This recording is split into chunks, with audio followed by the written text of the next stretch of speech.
Oh, we on. Oh, Khan, Shalom. Shalom. Shalom. So we're back on, and we're going to be looking at 1 Corinthians 13. Hold on, let me put my phone on vibrate. We're going to be looking at 1 Corinthians 13, and then we're going to be looking at the book of Clementine, chapter 13. Is it chapter 13?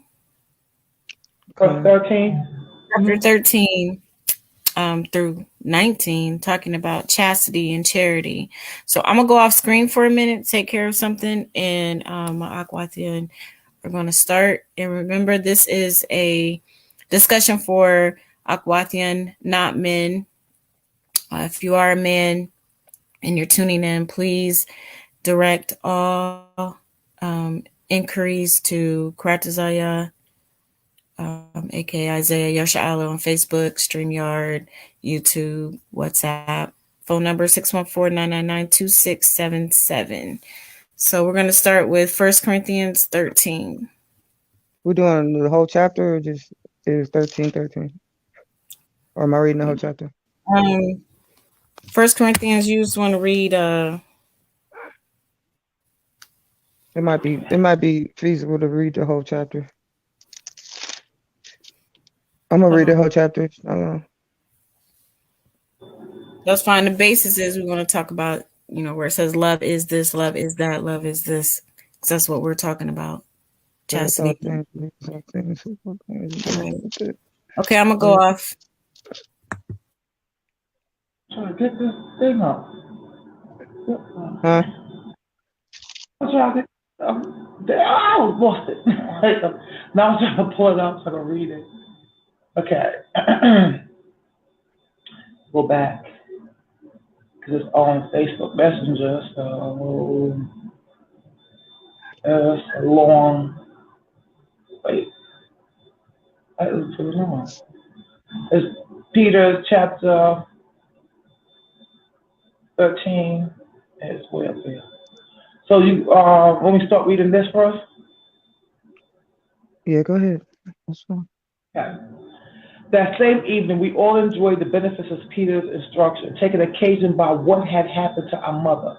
He showed us how the results of chastity are good, while those of adultery are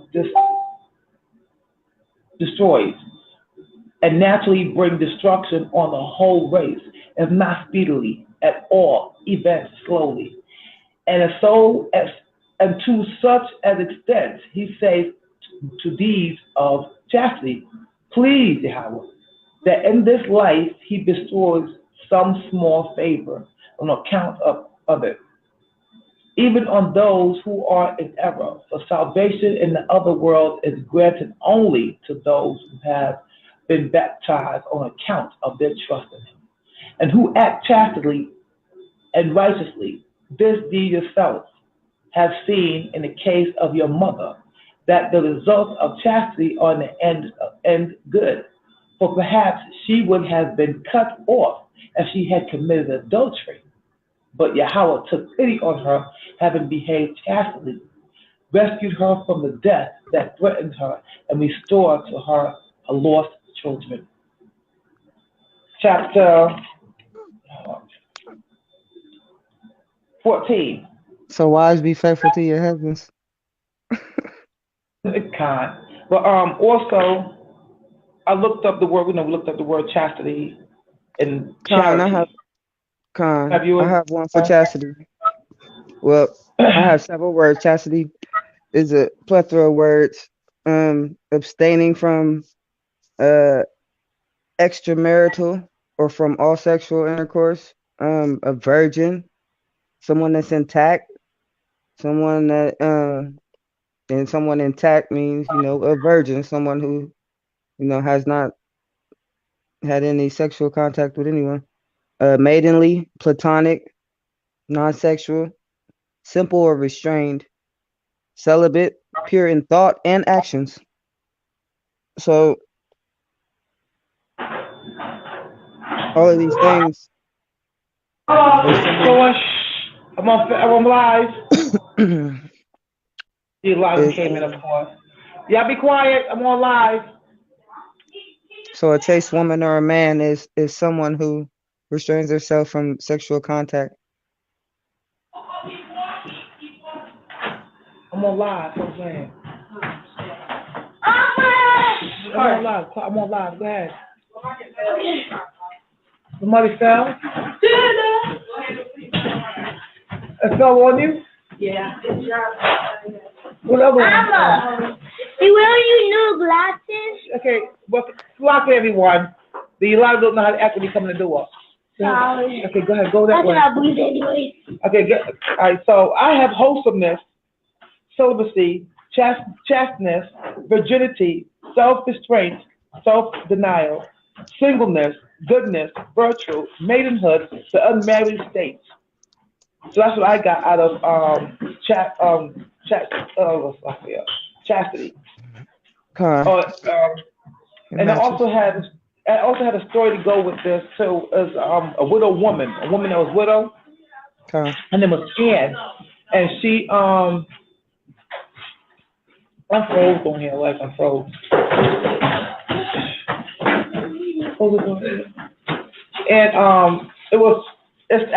And it's about Yahweh firstborn.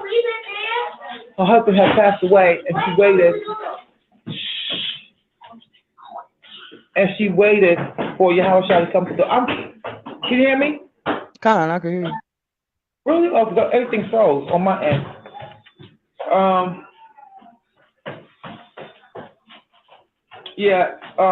And actually, in Luke 2:34-38. And we can read it later on, but that's another form of chastity. Her husband had passed away when she was young, and she stayed a widow and stayed in the temple for many, many years. But we can read that later though. But it's only 4 verses in that one. Back to Clementine, chapter 14. Peter's speech continued, but someone will say, how many have perished on account of chastity? Yes, but it was because they did not perceive the danger. For the woman who perceives that she is in love with anyone or is beloved by anyone should immediately shun all associated with him. Or as she would shun a blazing fire or a mad dog. And this is exactly what your mother did. So pretty much what he's saying is, yeah, you're not supposed to be entertaining other men. Well, she did. Yeah, God, she stayed chaste. After years, she stayed chaste. She didn't let nobody be in. No, she was in love with no one, and she gave nobody a chance to be in love with her because, of course, of a form of fornication. But she really, she didn't do anything. She stayed chaste.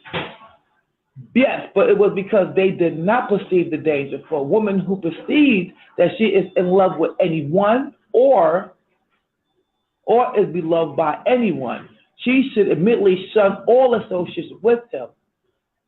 Get rid of all associations, don't be around him at all. As she would shun a blazing fire or a mad dog. So same thing. If a blazing fire comes after you, you shun them all. Like you try to get away from the fire, brother, as fast as you can. That's what you gonna do with a strange man come towards you. Hey, baby, how you doing?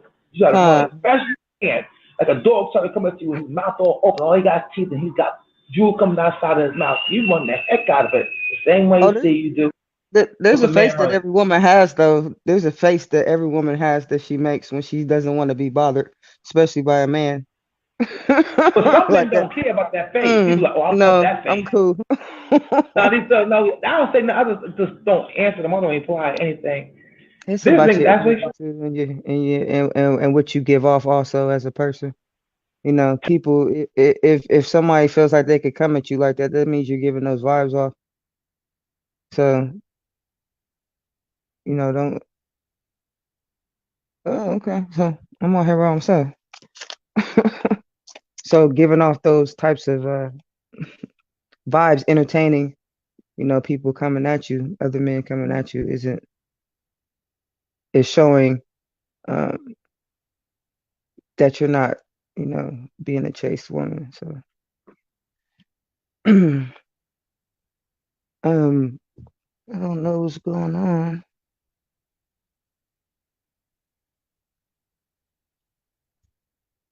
Mouth just disappeared. You're not alone. I just came back up. Oh, there she is. Okay. Mouth just disappeared. You're not alone. I just came back. Oh, there she is. Okay. I got kicked off. The alarm just came in, it's freezing at the doorway. I don't know what just happened. So no, I was saying that not every man takes that face as, oh sure, I'm scared because you made that face. I'm telling you, some men love that. That's what I was saying though. It's your energy too. Like, you know, it's all about what you, how you are. You know, I don't accept things like that. My whole energy, my whole presence is a presence in itself. So if I come into a room and someone feels like, first of all, they're gonna feel like they need to respect me because I respect myself and I got that air about me. Then second of all, you know, if you have a conversation with someone, they're not going to, I don't know. That's just, maybe I'm just speaking for myself. They're not going to cross certain lines because they can feel that energy. I'm not entertaining anything with anyone.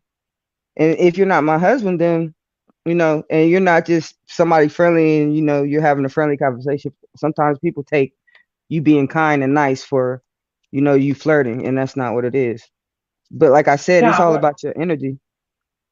Tom, but it should be, I mean, you don't have to give anything if nobody's in the same room. I feel like when you go to a grocery store and if anybody physically touch you, try to get attention, and I got a problem.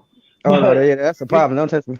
Yeah, just, I said, just half the time, like, men are just try to be them dogs or the mad dog with a blazing fire. Those you got to be running from. Those, that's as if they was one of them. Like, and that's how you get away from them and try to run. It happens with men too, though. I see women do it too, and it's like, you know, it's just all about. I don't know. I guess I can only speak for myself, but it's just all about who you are and what type of person you are and what type of person you want to be. If you want to grow, if you want to be that woman who is faithful to her man and, you know, doing the things that she's supposed to do, then, you know, you're gonna have that problem. If you don't want to be that person, then you're gonna do, you know, other things that aren't righteous. Well, I don't know why do you choose that conversation with me while I'm I don't know. Weird things happen. People are weird, man. Oh, they are. Okay, so we know that she did absolutely. She stayed herself celibacy. She didn't. She was chaste. She didn't talk to any other men. She stayed pretty much celibate. So now we at. Okay, back to this. She immediately shut all association with him as she would shut a blazing fire or a mad dog. And this is exactly what your mother did. For she really loved chastity, for as blessed. Wherefore she was preserved, and along with you obtained the full knowledge of everlasting kingdom. The woman who wishes to be chased out to know that she is imbibed by wickedness, and that because of love, many lie in wait for her. If then she remain holy through steadfast persistence in chastity, she will gain the victory over all temptation and be saved, whereas even if she were to do all that is right, and yet should once commit the sin of adultery, she must be punished, as said the prophet. So everybody knows the punishment of adultery, right? Death. So I was about to say, yeah, death. Death. You are just dead. Chapter 15, Peter's speech continued. The chaste wife doing the will of Yahweh is a good mention of his first creation. For Yahweh being one, created one woman for one man. She is also still more chaste if she does not forget her own creation and has future punishment before her eyes and is not ignorant of loss of eternal blessings. The chaste woman takes pleasure in those who wish to be saved and is example to the pious, for she is the model of good life. She who wishes to be chaste cuts off all occasion for slander. Now, this is the mother. This is Peter Faber, who's just coming in. This is Peter. We in Clementel, and we're reading about Peter talking about this lovely woman, mother, who is chaste. She has saved herself. She has not touched anybody. Nobody came near her. She just kept herself separate. So this is Peter giving her all these praises, saying she is like the model of good life. She who wishes to be chaste cuts off all occasion for slander. But if she be slandered as by any enemy, to affording him to pretext, she is blessed and avenged by Yahweh. The chaste woman longs for Allahayka, loves Allahayka, please Allahayka, glorifies Allahayka, and to men she affords no occasion for slander. The chaste woman perfumes the church with good reputation and glorifies it by her pity. She is moreover the praises of her teachers and a helper to them in her chastity. Anybody have anything else to say? I mean, we still got more. 16. I gotta go to chapter 16. So anything else? Huh? Then we go on to chapter 19. Oh, to chapter 19? Con. So what I get from that is,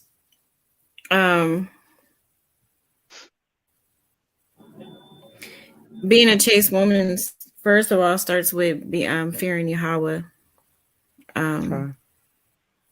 Because if you don't fear Yahweh, it's really not going to matter if you're chaste or not, because eventually you're going to veer off and you're going to do, your own thing. So when you fear Yahweh, you tend to do all these things where it says, if you don't fear Yahweh, you don't fear your husband. She longs for Yahweh.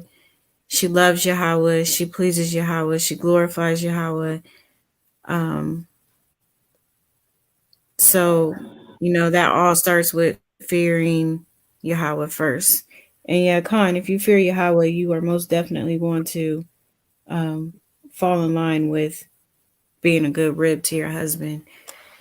Fearing Yahweh puts in you all of the things that you need to do to be a good rib. So it sets you up to be that P31 for not only your husband, but for your children and other people, other sisters and other family members and whatnot. They respected it, because in here, frankly, she was respected. Nobody slandered her, There was no reason for slander, because she did exactly what she had to do. Besides, she did what, actually, pretty much she stayed to herself when she did nothing, actually. Like, she just stayed, doing what she had to do as a woman. Ross, you want to finish reading this? To Peter 16? Con, 16. The chaste woman is adorned with the son of Yahweh as with a bridegroom. She is clothed with holy light. Her beauty lies in a well-regulated soul, and she is fragrant with ointment, even with a good reputation. She is arrayed in beautiful vesture, even in modesty.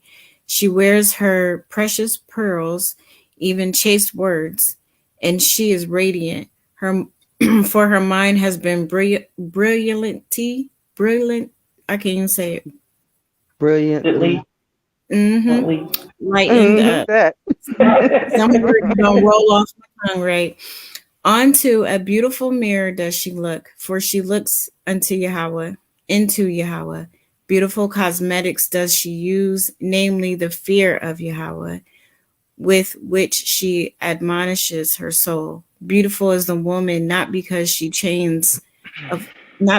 has chains of gold on her, but because she has been set free from the transient lust. The chaste woman is greatly desired by the great king, She has been wooed, watched, and loved by him. The chaste woman does not furnish occasions for being desired, except by her own husband. The chaste woman is grieved when she is desired by another. The chaste woman loves her husband from the heart, embraces, soothes, and pleases him, acts the slave to him, and is obedient to him in all things, except when she would be disobedient to Yahweh. For she who obeys Yahweh is without the aid of watchmen, chaste in soul and pure in body. So it's like this, the chaste woman is just outstanding. Very outstanding. Jesus. Right. Like, I mean, and then when it comes down to the chaste woman in her head, the chaste woman is, like it says, she's going to love him with all her heart. Like we know in Genesis, it says, we are supposed to desire him. The chaste woman is grieved when she's desired by another. So, like, to me, that just means, like, first of all, I don't ever get into a situation where I would know if someone was even trying to look at me or come at me in a certain type of way, because I don't set myself up for those type of situations, being in, having a head. So that's first of all. But so to me, that would just mean, like you'd be like, if you were in that situation, you'd be like, nah, I'm good. Like, you're not even supposed to be looking at me. There's that face. See that face? Come on. She made that face like, nah. That's that face like I'm cool. That's that one face like you disgust me. No. Yeah. Get over some of them don't care about that. Some of them don't care about the disgusted face. I'm telling you, they be like, "Oh, don't make that face. Smile." I mean, well, you might care when you hear my next words. Like you got a head, but are you happy? Are you happy? Yeah. Those people. And that's something that would upset me. That would make me mad. Yeah. But you know in yourself that you are chaste, that you have the charity for your husband, that you chaste, you have the charity for Yahweh. So as I said, that's a walk away situation. Just walk away. That would upset me if somebody said something like that. Somebody either touch you or physically touch you or punch you in the face. That's when it comes down to something else. But you can just physically walk away from anybody. That's not a good idea. Fine. So again, that chaste woman, you guys went over the definition of chaste and chastity, right? Yeah, we didn't do charity. Do you have one? We didn't do charity. We just did. Chaste is just like, well, the definition that I have found says refraining from sexual intercourse that is regarded as contrary to morality or religion, virtuous. So, this baby gonna wake up. We don't want him to wake up. We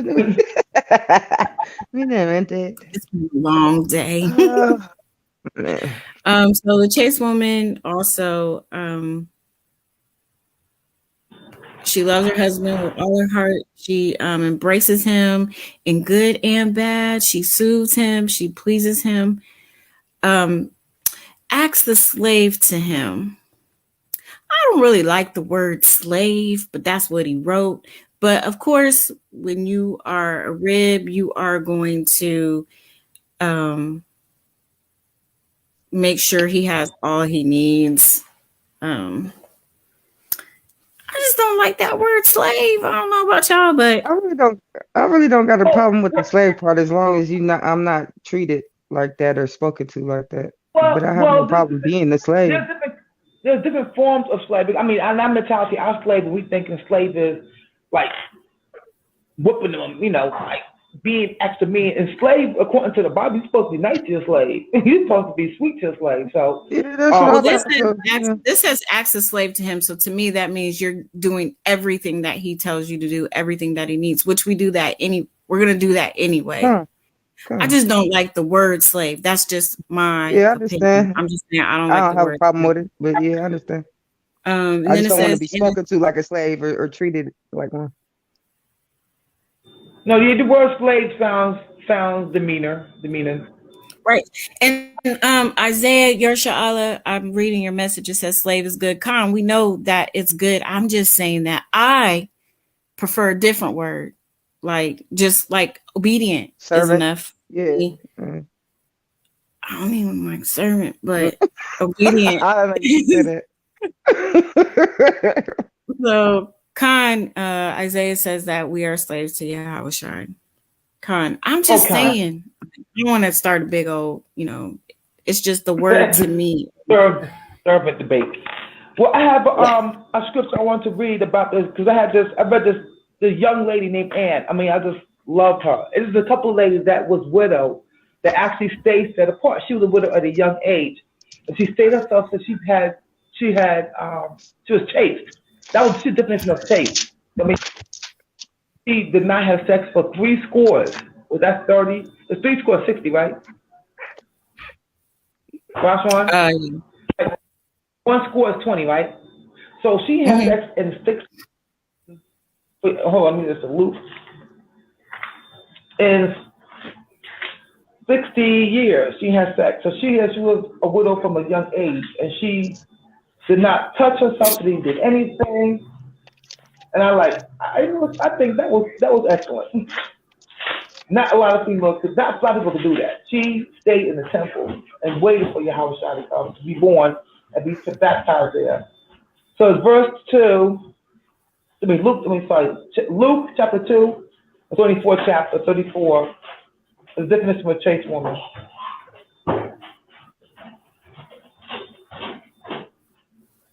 Okay. Luke, I think you know what? I might have to. I think I wrote the wrong one down. So I was reading it earlier, and I said I want to get it because that was the one I was looking for. I'm gonna find it. Roswell, you can finish reading. That's not the one. Khan,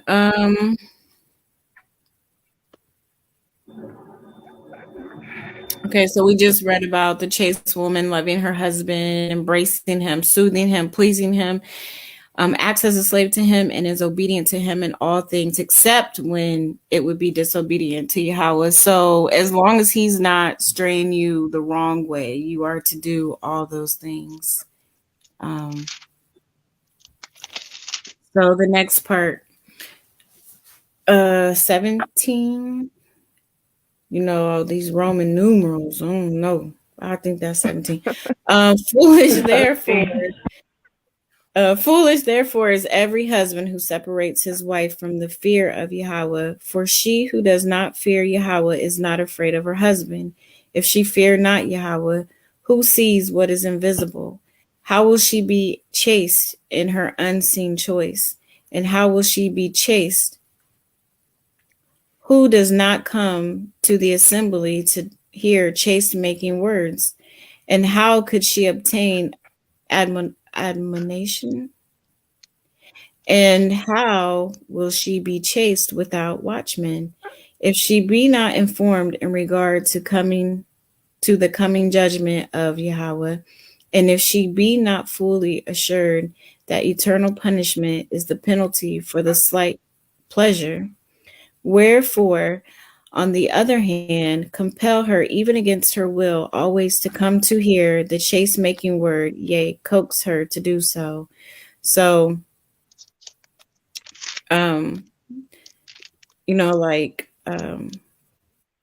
it's bad if a husband,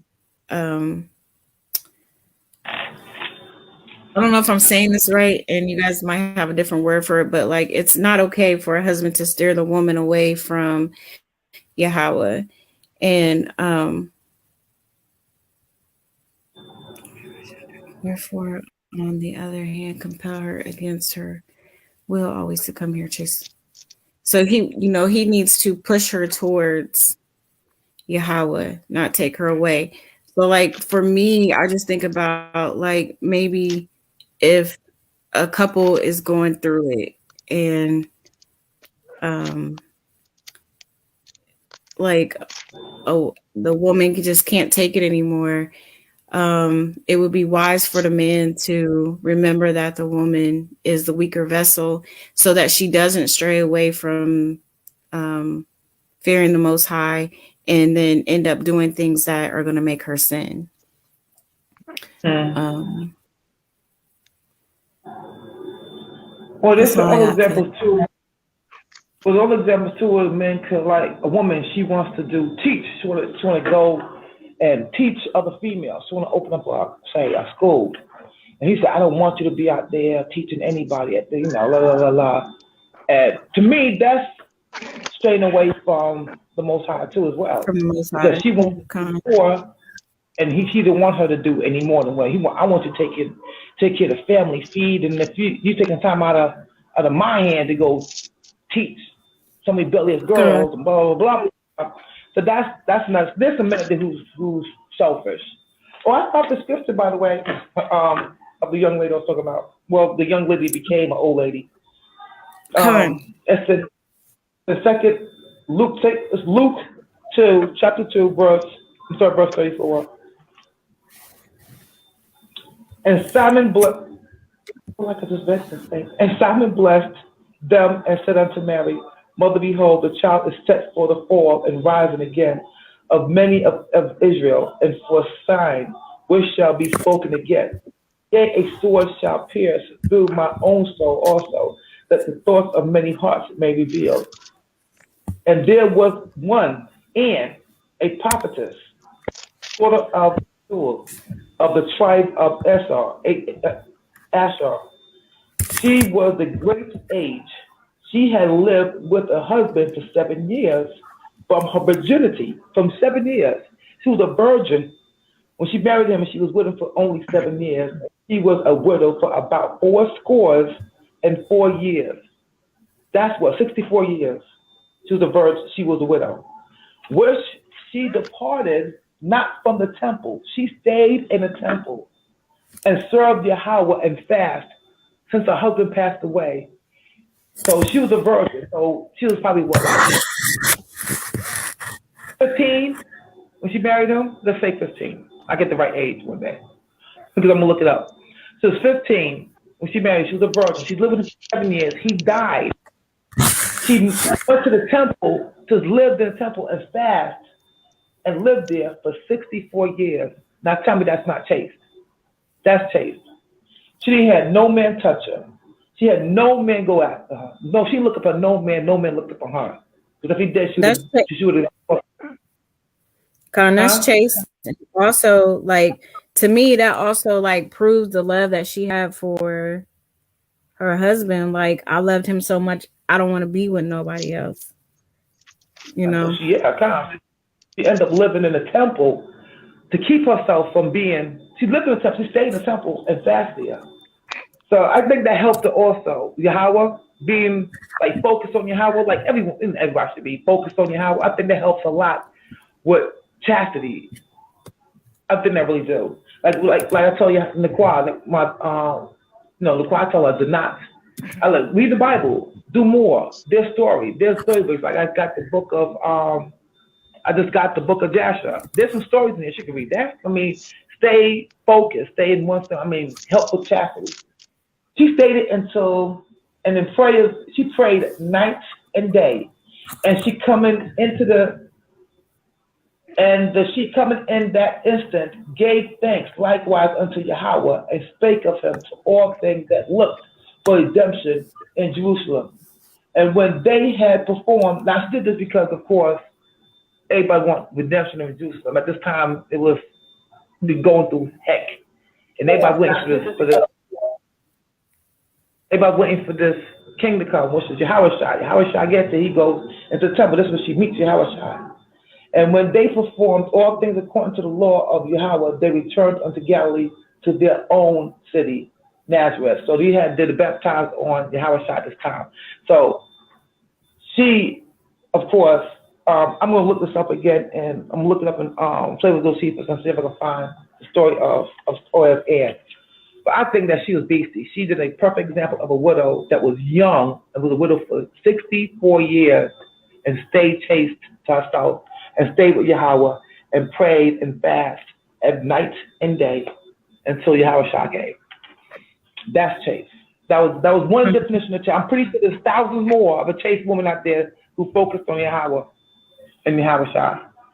But that was one of them that I had to share with y'all. And where was that at? That was in Luke 2. I started at 34 down to 38. Luke. Oh, hold on. I was just going to put it in here. And I just want everybody to know, if you weren't on the first video, when I'm responding over here, it's coming up as Isaiah. Some of them are really Isaiah. Some of them are me. And it's also coming up as I Tell Knowledge. So if you see it say Shalom like 20 times, it's because I'm like 4 people right now. So you said it's Luke chapter 2, start at verse 34, 38. 34. Can I throw one in there right quick? Come. It's just pertaining to what we talking about. It's Proverbs chapter 12, verse 4. A virtuous woman is a crown to her husband, but she that maketh shame is a rottenness in his bones. Con, when I think about being chaste and chastity and everything, I think of you could probably pull in every single woman scripture to fit in this discussion. You could probably pull up every single one of them, and you'll because it either tells you how to be or not to be. Yeah, the whole Proverbs 31 is probably one of them. And Sirach, you got Sirach 25 and 26, all of that. Mm-hmm. The righteous and the righteous versus the wicked. Shalom. Al-Shabaab, you said chapter 12, verse what? Proverbs chapter 12, verse 4. And then, you got chapter 14, verse 1 also. I'm going to read a comment from Facebook. It says, Aquath Wendy said, regarding the chaste woman, can you imagine how fulfilled the sister's life was? I mean, she was totally blessed. She lived such a chaste life. It says it in the reading. She can't nobody touch her. Ain't nobody gonna mess with her. So, I mean, when you think about it, I mean, we all want to be like that. That's just like striving to be that P31 woman. So now you throw that chaste in there. So, being that Proverbs 31 woman, mix it with some chastity and being chaste. Yeah, it's not hard to be faithful. Be blessed. It's just not though. You said to be faithful. Yeah, it's not hard to be. It's not hard to be faithful at all. But being chaste comes with more things than just being faithful. Well, yeah, I understand that. What I'm saying though, like just being a woman of not having that cheating spirit. Like I know women that are as bad as men. And just not having that spirit on you, just sit down somewhere and just be. But okay, chaste also comes to modesty. Yeah, it's more than just that. Like I understand what you're saying. I do get what you're saying. I was just saying the a more simpler term part of it. But there's so much more to being chaste. Like there's like you can think of the fruits of the spirit that runs in with chaste. Like because you got to be long suffering. You got to be humble. I was just saying something simpler as far as joy, love, peace, patience. You got to be all of that. Like when you have all of that, then being chaste would not seem like to be an issue. Now I feel like because we were of the world before, there are some things that you have to totally let go. And just because you've been in the truth, 1, 2, 3, 4, 5, 20 years, sometimes there could still be something deep down in there. But when you fear Yahweh, and that's where everything starts at right there, that fear of Yahweh. That's what I'm saying. So if you fear Yahweh, you're going to try your best to do everything that you're supposed to do so you can remain Well, for a woman who is striving for that, who is striving to be a chaste woman, if some women just need to start with just sitting down and being still and peaceful, and then just working your way towards that, because it. I'm not saying it's easy, but it's easy. Like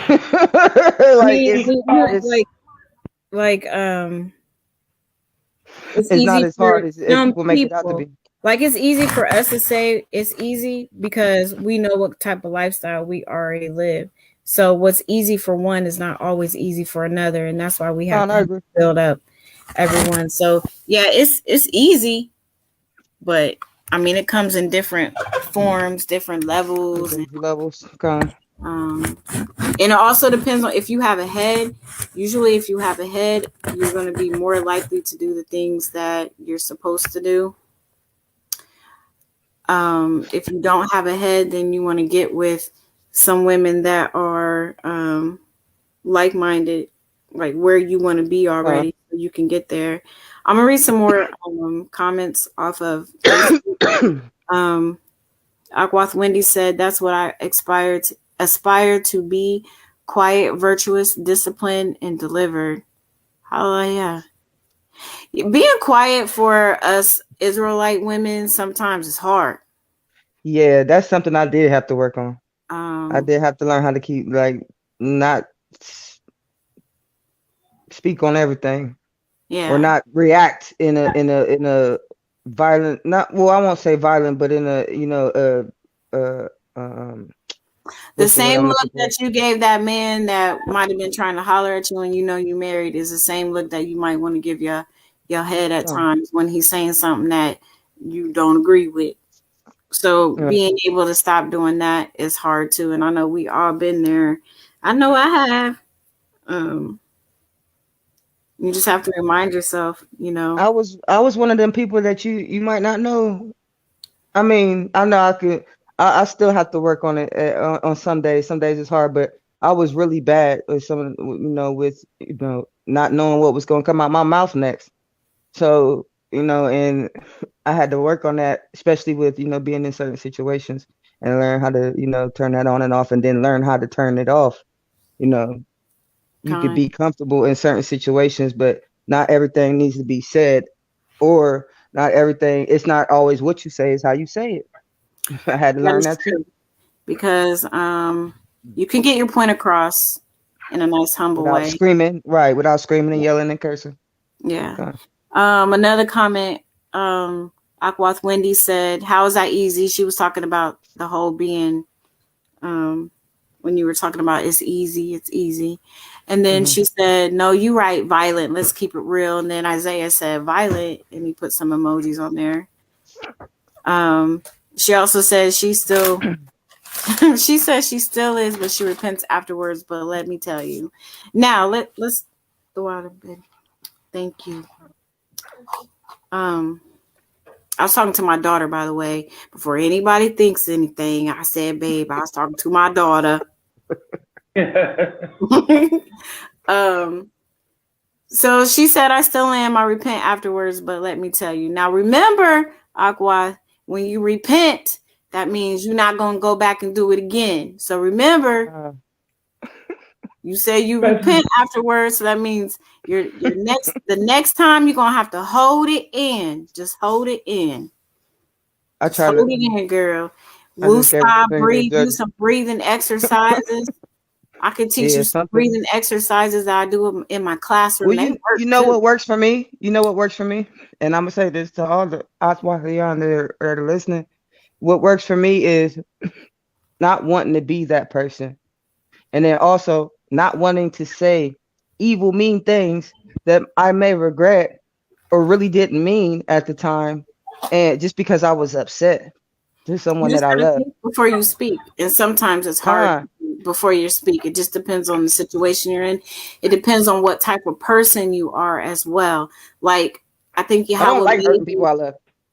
I don't like hurting my husband. I don't want to do those things. So that was the biggest thing for me. That was the biggest thing for me was not wanting to do it. So I trained myself not to do it. There's a scripture for that. There's a scripture, James 3, tells you about how to handle your mouth. Because everybody, now that's not easy. Everybody can't say that's easy. That's something that takes a Oh, it's not easy. My mouth used to be super reckless. And it probably still can be. Sometimes it just depends on who you're talking to. Yeah. Yeah. So, Yeah. But it's not with my husband though. That's the thing. That's the point we're coming to. A well-rounded, chaste woman, then you have to utilize that all the way around. And that's just, I mean, nobody is perfect, so we're all working on it. So the goal is to become the chaste woman that Peter talks about, and you know, and become that P31 woman, so that we can be pleasing to Yahweh. And then when you're pleasing to Yahweh, you're going to be pleasing to your head. And then if you're not married yet, you know, when you still want to practice these things, because when you do become a rib, then you'll have all the tools to make it through every situation. But it actually starts from home, though. It starts from home with childhood. It's like, if you have a father, that's your head, it starts from that point. The father is supposed to raise, well, the daughter is supposed to treat her father, the father treat her daughter as he would want a man to treat her. Then that carries on, and it goes on. And like I said, it starts from childhood. It starts from young. So, I said, it has to be something that's practiced for years. And it takes, like, raising a child in the truth, that's 100% better than raising a child at age 15. And saying, I'm going to play. Like we all had to be reprogrammed. Mm-hmm. And still being reprogrammed. Because again, nobody's perfect, so we all mess up. But I do think there is a difference when you bring a child, when you bear a child and you're already in the truth on how you bring them up. So it's much easier. It's like reclaying. Like remolded, but getting a brand new clay versus the clay that was already sitting there forever, turn it into water, remolding it back down, and trying to bring it back to the same form. It's gonna be hard. That's gonna be the hardest task.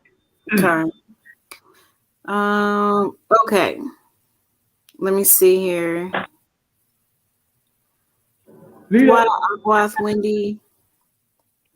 Okay, so we are on 18. And it's continued speech from Peter about chastity. Much better is it if you will take her by the hand and come in.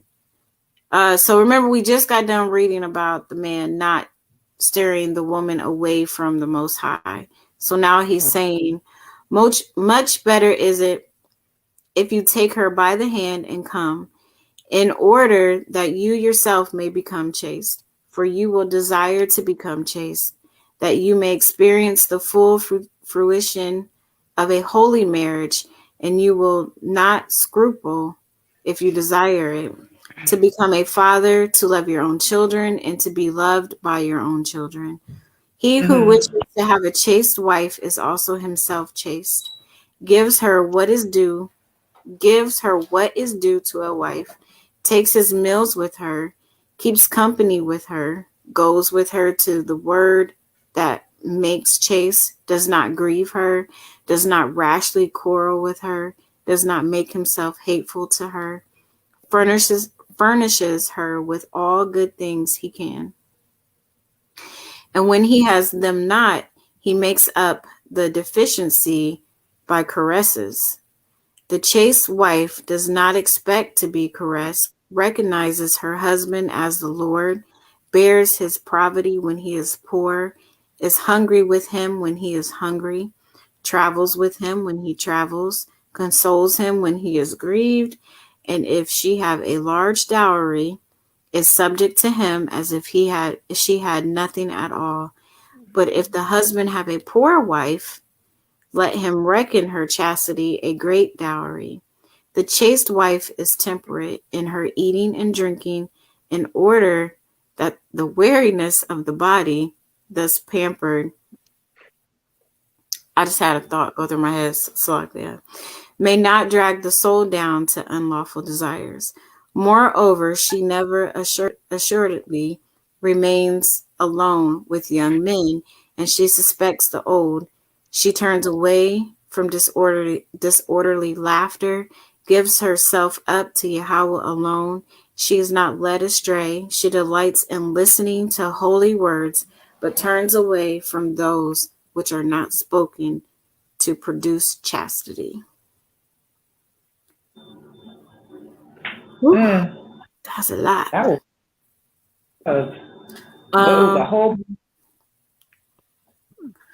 Hold on one second. Akwath Wendy, which scripture are you talking about? Right now, we're reading from the book of, we're reading from Clementine Homilies, and I can post a link in a moment that will get you to it.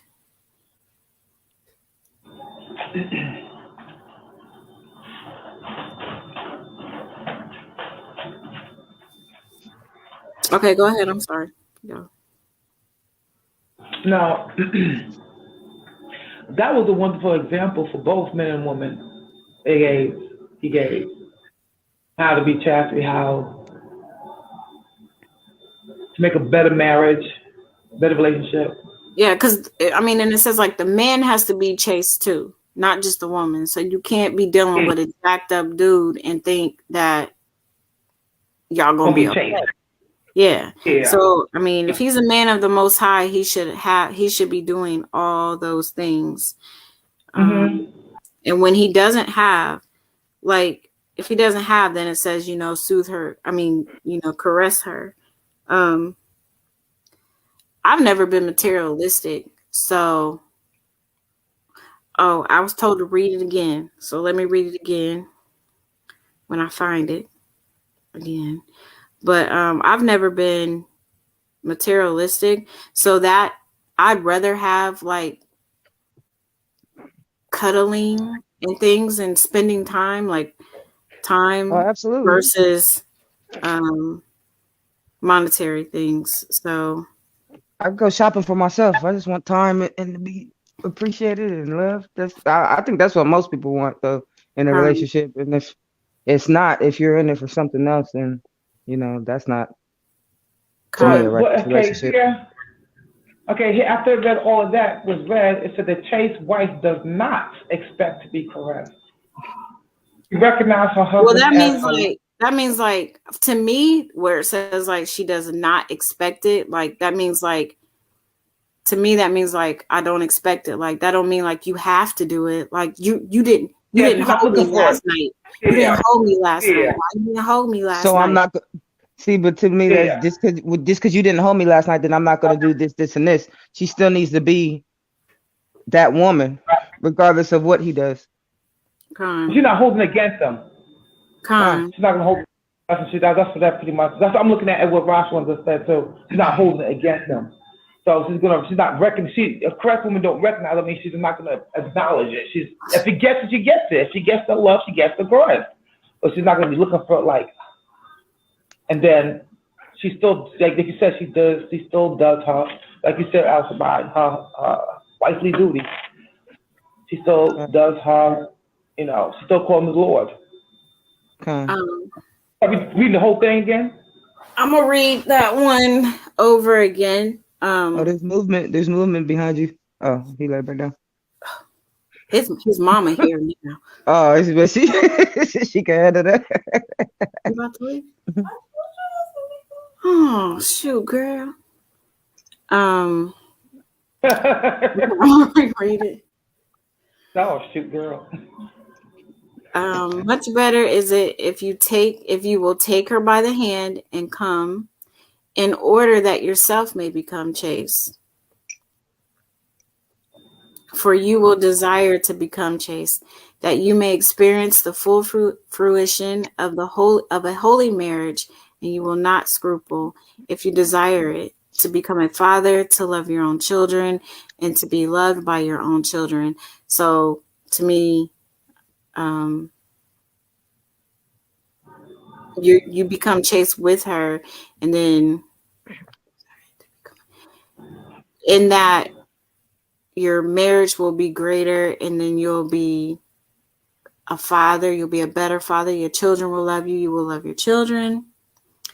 Everybody love you all the way around. You be loved. He who wishes to have a chaste wife is also himself chaste, gives her what is due to a wife, takes his meals with her, keeps company with her, goes with her to the word that makes chaste, does not grieve her, does not rashly quarrel with her, does not make himself hateful to her. So he's spending time with her, he's eating with her, he's reading and studying with her. He's not arguing with her like in a very hateful way. And he doesn't hate her. Right. And he's not hateful towards her. Furnishes her with all the good things he can, and when he has them not, he makes up the deficiency by caresses. The chaste wife does not expect to be caressed, recognizes her husband as her Lord, bears his poverty when he is poor, is hungry with him when he is hungry, travels with him when he travels, consoles him when he is grieved, and if she have a large dowry, is subject to him as she had nothing at all. But if the husband have a poor wife, let him reckon her chastity a great dowry.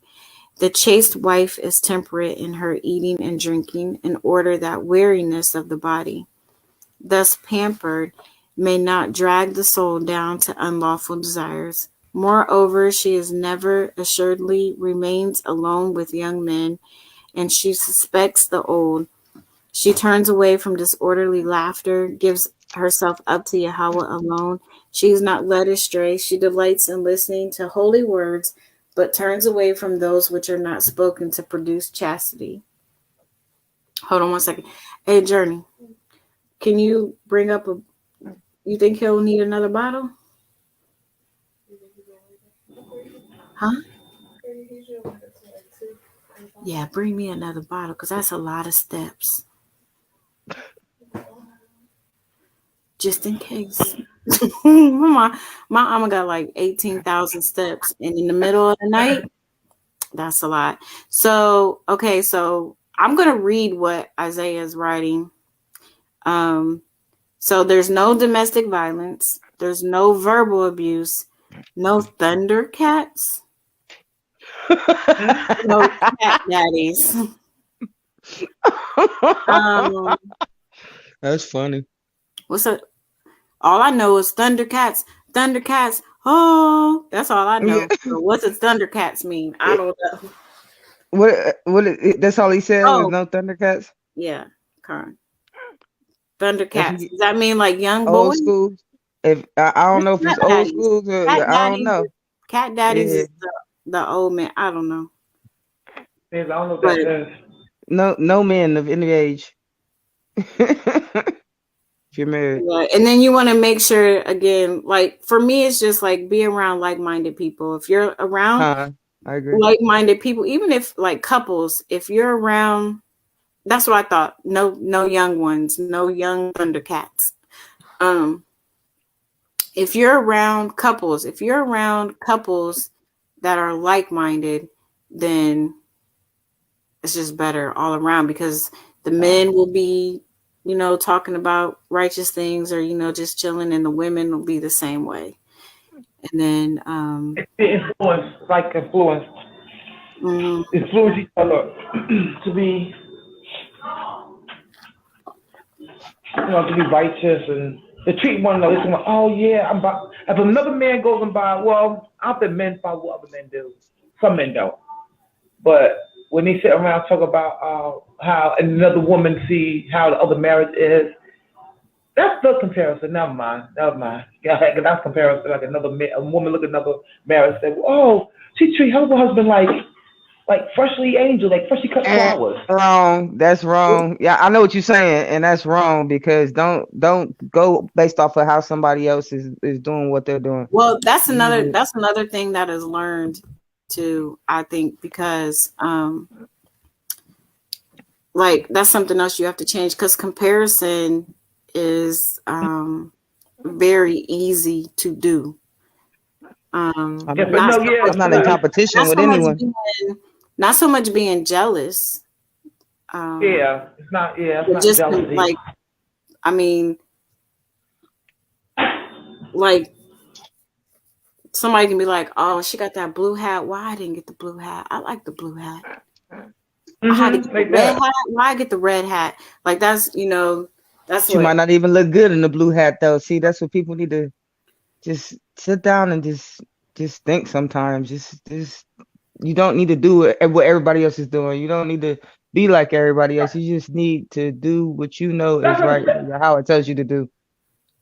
but that's not. But that's different kind of thing.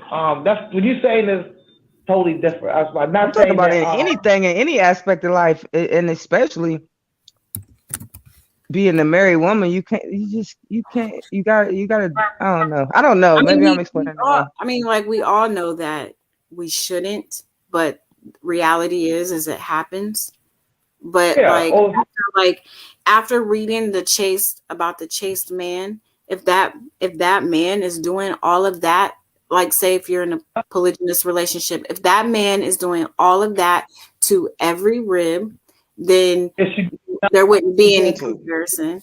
So if you're gonna keep, But I'm also I know he keep rolling too. He's rolling all over the bed, y'all. He as a rib though. probably gonna fall off the bed. I have to say that I'm not in competition with anybody. Also, see people Oh, she my I'm not in phone. competition. If I was a rib or not a rib, I'm not ever in competition in with you. competition with anybody. But that's what I'm saying. Like what you just said before. It's like But that people get caught up in comparisons. You know what I'm saying? competition Instead and of just comparison, minding their own lane. it's not the same though. Competition and comparison is not the same to me. Yeah, it's not. And not my makers miss. Yeah, No, it's right. not. Because Right. I'm a very competitive person, but not based off of comparison. Because I will, if especially if there's Why does a it keep kicking her out like that? I don't know. It might be her house. It might be the Wi-Fi. yeah. Isaiah said comparison is the spirit of envy and emulation. It is a work of the flesh, not the fruit of the spirit. Kind. God, I agree. Yeah, I agree too. I don't know. I see things different. Comparison and competition is not the same to me at all. So, but I think we were only supposed to read till. Well, what I was kind of saying was I'm not in competition with anybody because I don't compare myself. That's where I was trying to link it up. But I don't compare myself to anybody. It's I not don't. about like okay, so like in a polygynous type setting, I don't think it's like comparing myself to you. It's comparing what is being like I've seen people compare what is Are being you done. saying the treatment? Yeah. So what I'm saying is Okay. I want to stick to this script. So if the chaste man is supposed to be doing all of this, that chaste man, that more than one rib, that chaste man to every rib, and then that knocks out comparison. Period. God. I can agree with that. So that I don't want to get into all that. That's probably like a conversation between just us. But let me see if there's anything else on here. That is just my opinion. That's not, Yeah. anything. But again, staying on that chaste, because that's going into a whole nother class. Yeah, you're right. You're right. But staying on the chaste thing, let's see. Was that 18? That you just dead? Yeah. Yeah. No, you finished it? 18? Con. So 19 is the last, is the end of your speech. Let's go ahead and read that and refocus. Get that out of here. Somebody might need to mute. You know what? It might be me. I'm on mute. He said there's a whole bunch of there. Well, he didn't say a whole bunch. He just said back on. Is that better? You just sound like a robot now. Just say something again. Is that better? Yeah, there it is. You good now? Yeah, come. Okay. So this is the end of Peter's speech about chastity. Yahweh is my witness. One adultery is as bad as many murders. And what is terrible in it is this, that the fearfulness and empty of its murders are not seen.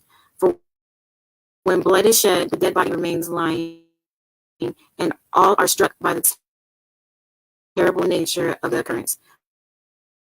But the murders of the soul caused by adultery, though they are more frightful, yet since they are not seen by men, do not make the daring a whit less eager in their impulse. Know, O man, whose breath it is that you have to keep you in life, and you shall not wish that it be polluted.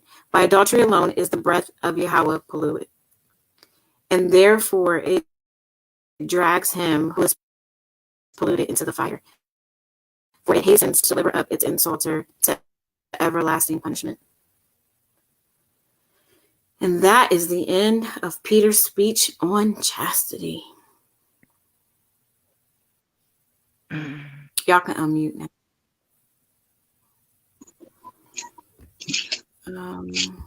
That was. There is, well, adultery is put to death. That is like the number one sin, adultery. Number one. Oh yeah. Speaking of adultery, 1 Corinthians 18-20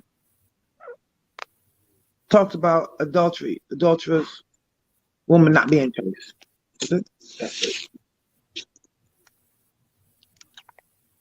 And flee fornication. Every sin that a man doeth is without the body, but he that committeth fornication sinneth against his own body. What now? What? Now ye not that your body is a temple of the Holy Ghost, which is in you, which ye have alahayka, and ye are not your own, for ye are bought with a price. Therefore glorify Yahweh in your body and in your spirit, which is alahayka. So pretty much when you commit fornication, you're not people do things out of anger and out of despite, but they're not doing nothing to harm their own self when they do something. I know a lot of people that are like, I'm going to commit adultery, so I gotta get out this marriage. You done crazy yourself. And you make yourself look stupid in the process. Mm-hmm. You harmed yourself. You have salvation is gone. Now you got to look at judgment with Yahweh. You know. Cartesiah said adultery kills the soul. And emulation. Oh, let me look up emulation.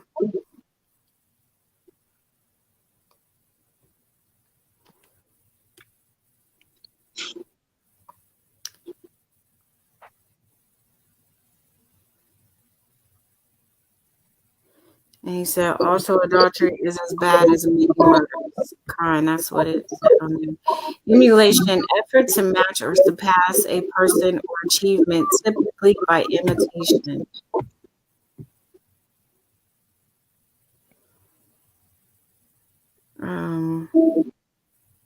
Ambition or endeavor to equal or excel others as an achievement. Imitation, the use of or technique of using a calculator. Oh, we don't need that definition. Ambitious or envious, rivalry. So yeah.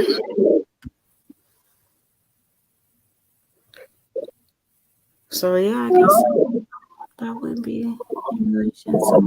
So emulation would probably be like the same as comparison. Mm-hmm. Okay.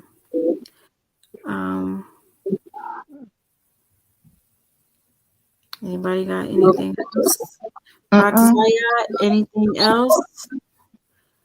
We still got to read 1 Corinthians 13. Right? I was just about to say that. I thought I read that first. She no, she started on the Clementine. Oh, all right. Go ahead. Am I reading this? I'm doing the whole chapter. Hold on. I have to What's look only up. 13? It's chapter. Hold It's on only a 13. second. I gotta look up one more word. Envy. A feeling of discontented or resentful longing aroused by someone else's possessions, qualities, or luck. Desire to have a quality, possession, or other desirable attribute belonging to someone else. Jealousy. Jealous. I want what you got. Envy. I want what you got.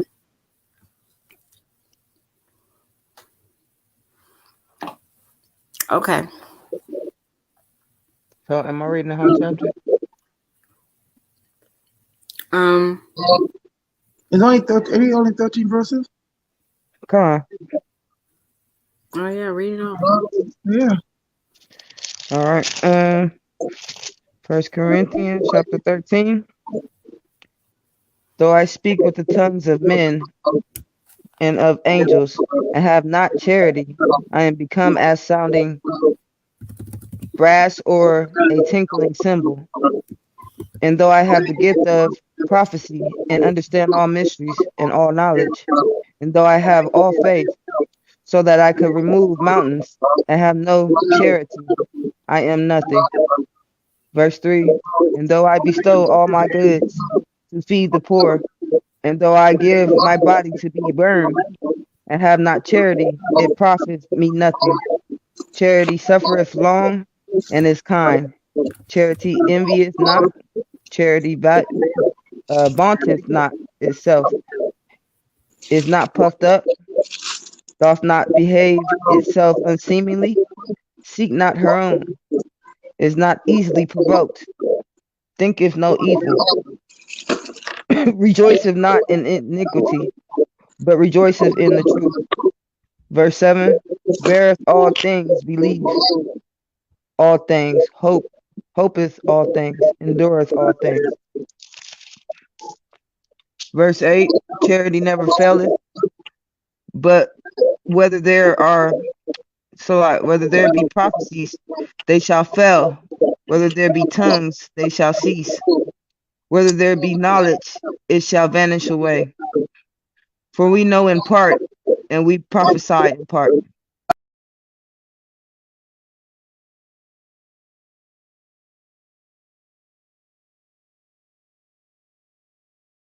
I speak as a child. I understood as a child. I thought as a child. But when I became a man, I put away childish things. For now we see through a glass darkly, but then face to face. Now I know in part, but then shall I know even as also I am known. Last verse 13. And now abideth faith, hope, charity. These three, but the greatest of these is charity.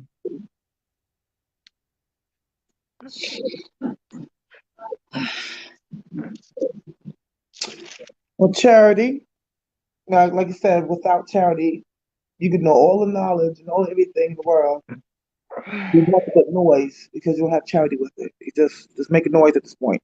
So you don't have charity. Charity, I have a definition of charity. Affection without affection and all the laws and everything that you have is nothing but noise making. So without goodwill, without love, without brotherly love, a love fest, without that, everything else is just noise, pretty much.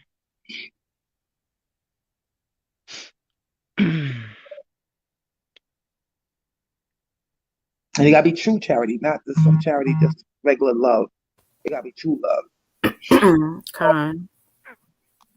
I mean, love is an easy word to say, but it's different actions. It's the action that goes with the word. Man, there's no real love without sacrifice. That's what people tend to remember. I mean, you could sacrifice without meaning. Well, okay. Sacrifice doesn't have to be bad. It just. I mean, explain to me what you mean by sacrifice, though. I mean, like, what you mean by somebody what you mean by there's no real love without sacrifice? Because somebody can say they love you all day, like, oh yeah, I love you, and I'm down for you, and I do this and this, and then you like, okay, time for sacrifice. I need this, and this done, and then it's like, well, I didn't mean that, but that's not unconditional. If that's not what you meant, real love has sacrifice and is unconditional. That's my opinion. I mean,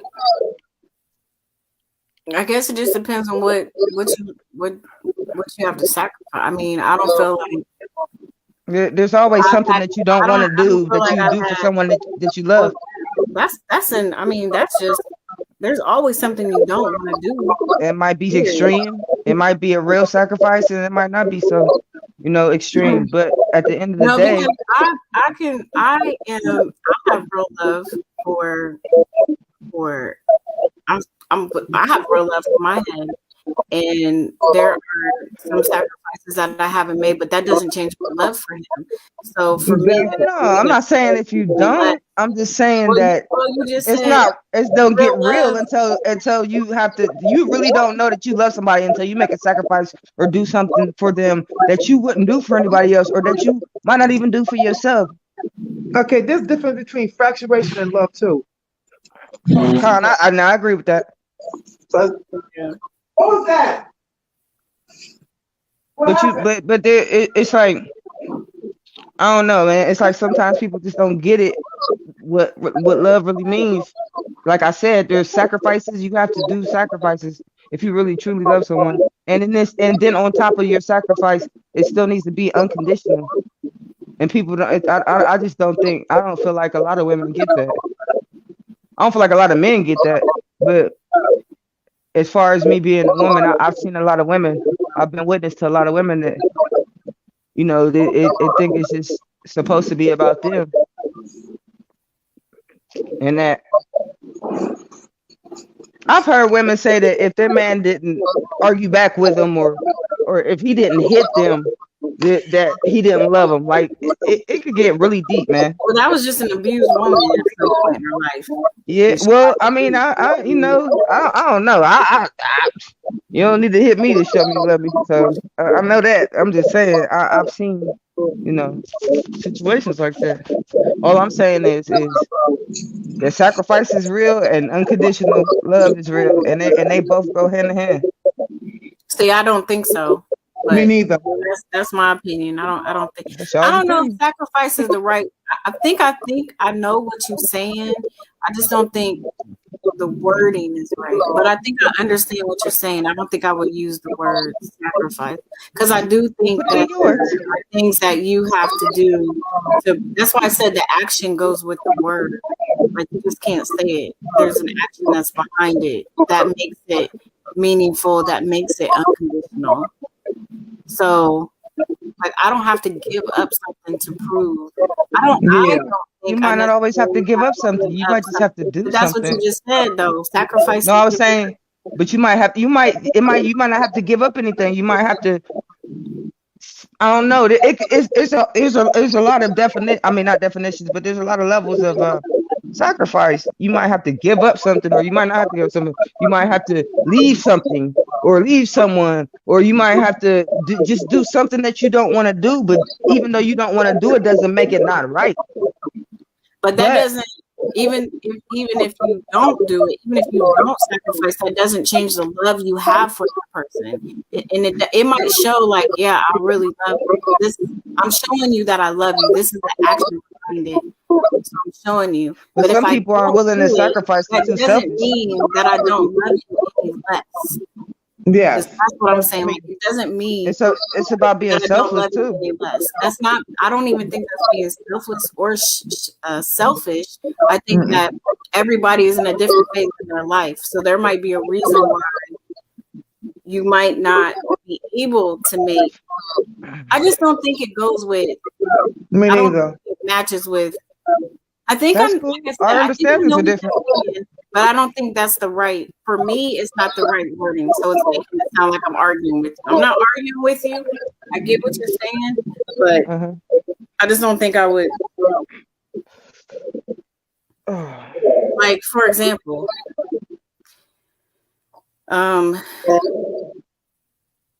just because I'm not where he is now doesn't mean that I love him any less. Doesn't mean that my love is not unconditional. So I haven't made the sacrifice. I look like Zakaria. Sacrifice to move there yet, because I have to put other things into play to get where he is. So it doesn't mean I love him any less, and it doesn't mean that I haven't proven my love to you, and it doesn't mean that my love is not unconditional. I didn't sacrifice whatever I got going on here. It's just things have to be in order, certain order, or I just go. Even though we just read that the woman is supposed to be there and follow and all that stuff. For me, there's things that I feel like have to be in place before I take that step. So, yeah. So I get what you're saying. I just think the wording is right for me, but I get what you're saying. Well, I hope I explained it right, so everybody else got what I was saying. Different minds that think differently. Yeah, and I'm a very different thinker. I think a little bit too much sometimes. Yeah, I just try to.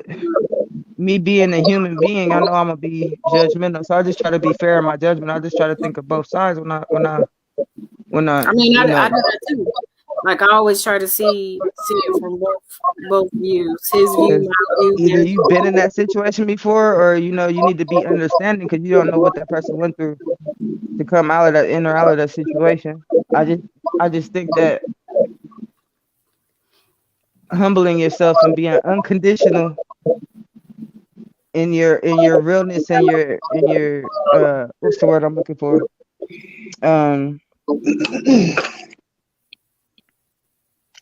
It's on the tip of my tongue. I can't think of the word I'm looking for. Just I don't know. Try to be the woman that we're speaking of. It can be hard. It is hard, but it's also easy.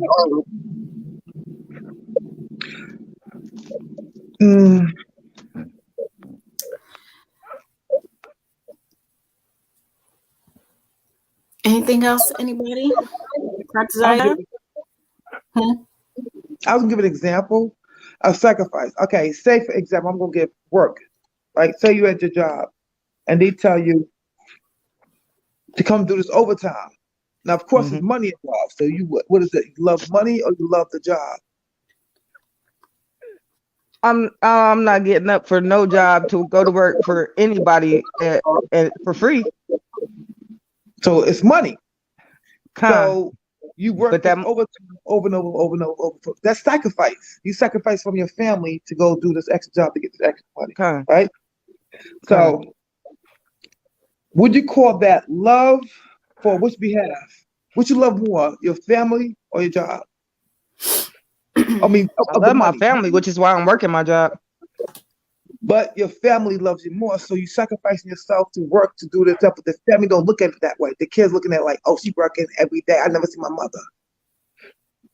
So I said, a lot of times sacrifice is not the same. When you do sacrifices, some sacrifices damage parts. So I understand what you're saying. That's what I said. I can't go with sacrifice because that word is thrown around and it's not the same. I think that's what Elijah was saying. Everybody makes them every day, though. Like there's different levels of sacrifice. That's what I was saying. There's different. There's definitely different levels. That's what I'm saying. Like I'm pretty sure I understand what you're saying. I just don't know if sacrifice is a good word to put in the sentence. I think it was the perfect word because we're speaking to other women, and sometimes women don't get well.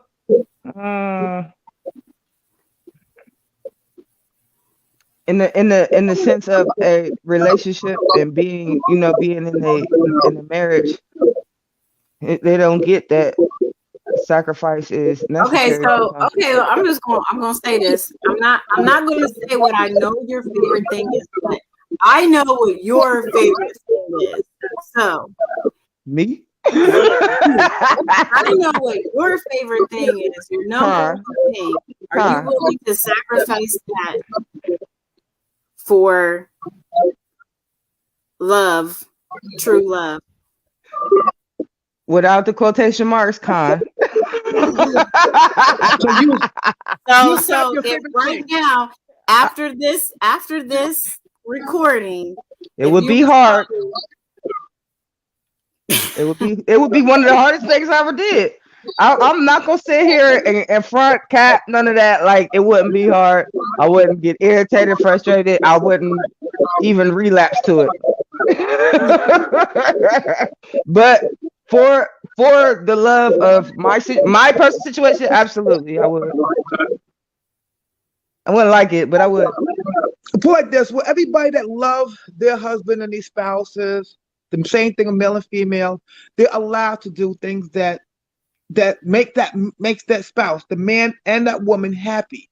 So sacrificing, if that's what you call it, sacrifice, I believe that kind of sacrificing is believed in to make both parties happy. You can't just one sacrifice for one and the other party's unleveled. Both. There's got to be a compromise somewhere. Yes, that's what it is. They can't just one part just do all of it, another person just, and it's getting heavier and heavier doing all the stuff with that person, while the other person's not doing their part. So I take one, you take one. I take one, you take one. It's a barrier. You can't just keep taking one and giving out and dishing it out because you're this kind of a person or you're this level and you're the boss and now I ain't got to do anything that you asked me to do, but you're going to do anything I actually do. It becomes an unleveled relationship. The love becomes unleveled and you become like, man, I'm mad now because it's not feeling equity in this. Well, and again, circling back around to the chase, if the man and the woman are both chased, then you probably would never run into them. And that's why the woman has to strive to be a chaste woman. And now we have read that the man has to also strive to be the chaste woman. So there is hope out there for couples that are going through it or women that are looking, well, men and women that are looking for a spouse. If you possess these qualities and you know them and you practice them, then you will build a better marriage if you're already married.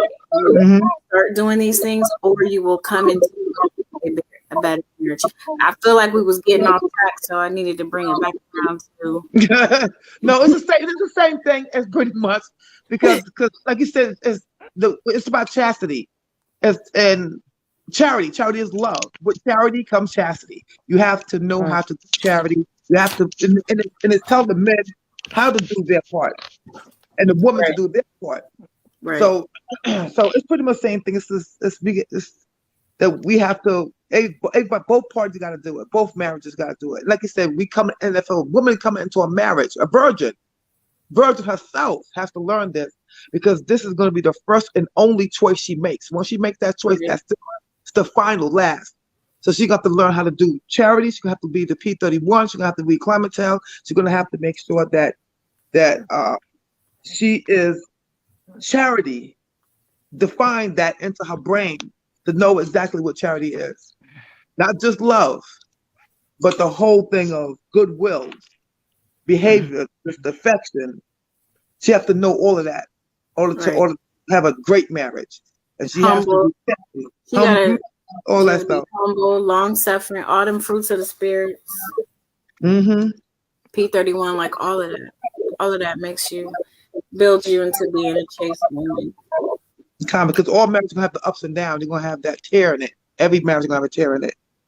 It takes I'm gonna say it's gonna take the woman to mend that tear, to make sure that tear don't get any bigger. Cool. All right. I don't see any more questions. I hope the Aguas Wendy got the link. I posted it on Facebook, but when I went on Facebook, I did not see your For some reason, I didn't see her her post, but I see it on here. So I tried to post, but it was Clementine Homilies, chapter 13 through 19, and 1 Corinthians 13. So again, this was for the women, not for men. So if you're a man and you have questions or whatever, direct them to Isaiah or Shabbalah.